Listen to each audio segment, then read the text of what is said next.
there were a lot of people that reported on Stan Lee's final days, but I think that many of you may have found my channel through my reporting on it. The level that he was taken advantage of by those close around him, posting what appeared to be videos that he made, you know, shilling things, selling things that he didn't want to do, that he didn't even know he was doing, that he was being forced to do, were some of the most heartbreaking videos I'd ever seen.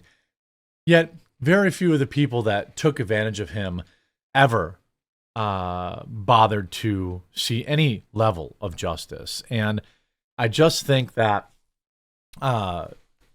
hopefully now, finally, we may see some of that, because a new documentary has been released, and I'm very hopeful for its ability to reveal exactly how brutal his final days were. Now, I never promote Kickstarters, and I'm not telling you to give your money to anybody, because you never know. This film might never get made, okay? I'm going to back it because the community knows the guy who's putting this movie together, and, he's a good guy. But I just want to share this with you, share the trailer with you, and then we're going to go into some of the things that, from stealing his blood to sign comics and all this kind of stuff. My name is John Bolerjack, and for the last 4 years of Stan Lee's life, I was his assistant, his confidant, but most importantly, his friend. I traveled the world with him, witnessing firsthand the incredible highs of his legendary career, but also the heartbreaking lows. Stan spent his final years enduring mistreatment, manipulation, and betrayal. I mean, he's literally asleep in that photo with the fan. Did you see that? But also the heartbreaking lows. Stan spent his final years enduring mistreatment, manipulation, and betrayal at the hands of a few very bad actors. Is there any way to get us out of that San Francisco thing? Or do you feel we gotta do it? Gotta do it. He's tired. He's old. He doesn't want to do the San Francisco thing. And this guy, this overweight guy, is like, nope, got to do it. Stan Lee, who's worth millions and millions of dollars. Yep, got to do it. At the time, I didn't have the power to stop it, but I did have a camera, and I filmed everything. Whoa, watch out! Sorry. Now I'm asking for your help to finish the film and finally get justice for Stan. This documentary includes first-hand accounts from key witnesses, including comic book legends like Rob Liefeld and Roy Thomas, as well as many others who saw the chaos and unethical acts. This isn't speculation, it's all on camera. Undeniable. This is old Stan Lee coming at you. No, you're not old. Irrefutable. Like, what is with this guy? What is with this guy? I thought I was finished, but apparently I'm not. No ambiguity. With your help, we can finish the film, expose the truth, and give Stan the justice he deserves. As a bonus, I'm going to share with you some insights on the film from some of the most well-respected creators in the industry. I'll be honest, I didn't know what to expect. When I saw the documentary, I knew some of it, but like most people, I didn't know all of it. And there were pieces of it that blew me away. It's a lot of emotions, dude. It's a crazy roller coaster. Seeing Stan in that situation, being taken advantage of, was really hard to watch.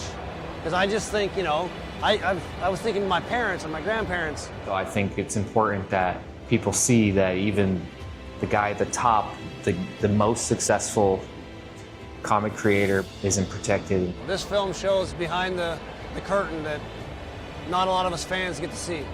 This isn't just a fluff piece trying to attack somebody. This is like, I'll just show you in their own words. I had no idea how badly he had been exploited. And that's a message that people need to hear. I really miss Stan, and just watching it just felt like I really got to know him again. My thing that I hope that, this documentary really does is, shine a light on what was going on truly with Stan Lee. So, like, it's an emotional thing because Stan Lee was behind so much of the things that, you know, we grew up on, we loved. And, you know, for me, you know, I spent a lot of time reporting on the end. I didn't really get to know Stan Lee and his work when he was like young and in his prime. He's already a very old man before I ever even met him. And I just think, you know, what happened to him was so brutal. And you can find it on Kickstarter. It's called Stan Lee, The Final Chapter. Again, I'm going to back it, but I'm not telling you to back it. You know, I'm not demanding anyone back it because you never know with these things. And I have a very strict policy about GoFundMe's, Kickstarter, stuff like that in general.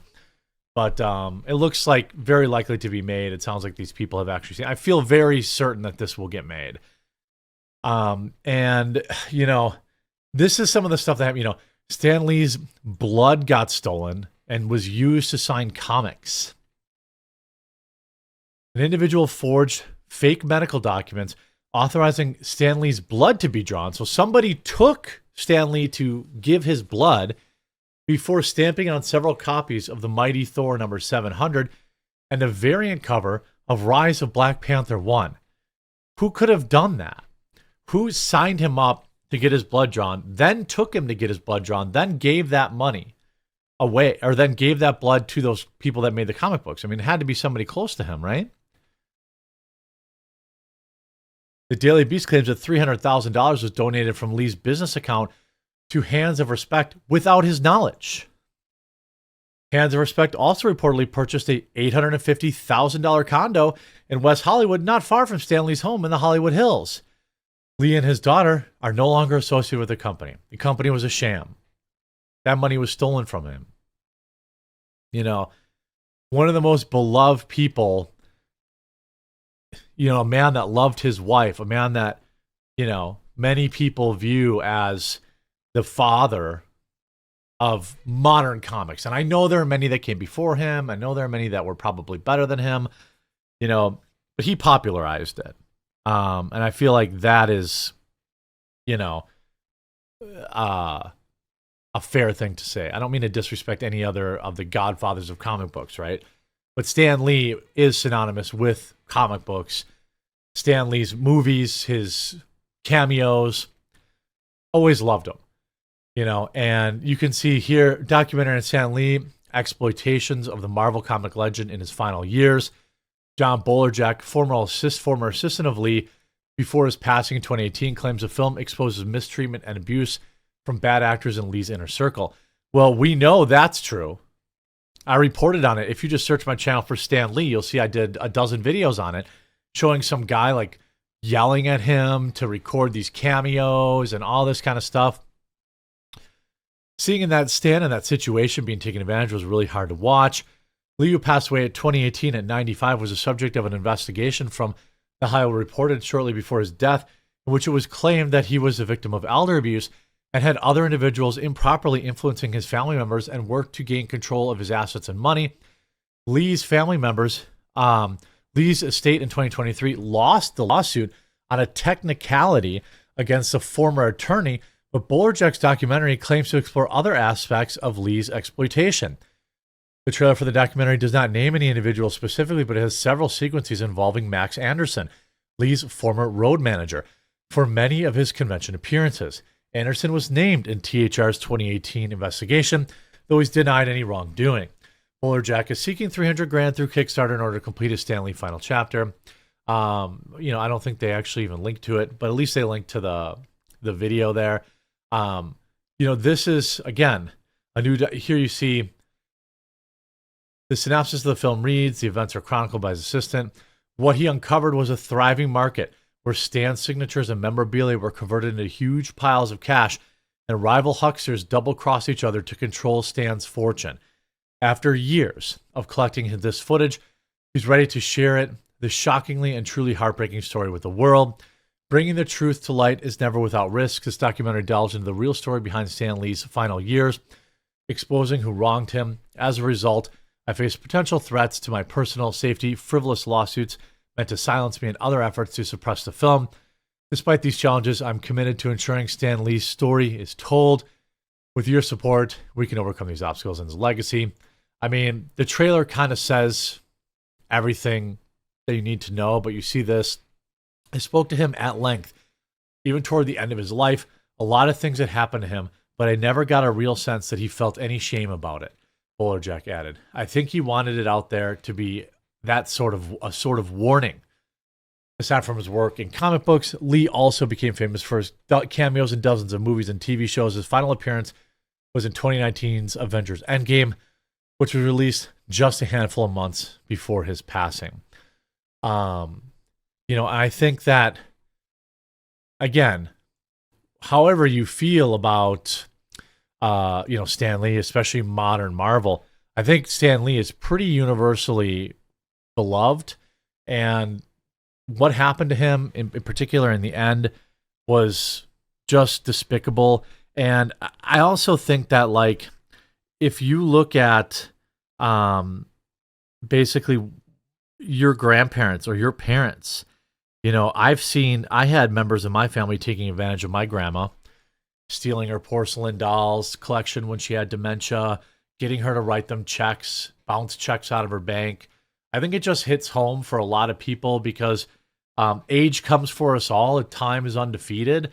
And even if you aren't a comic book fan, I think the story of what happened to Stan Lee is probably going to hit home for a lot of people. So I hope that you'll check out his Kickstarter. I'll leave it linked in the pinned comment. But more importantly, I hope you're informed, and I hope it serves as a bit of a warning sign.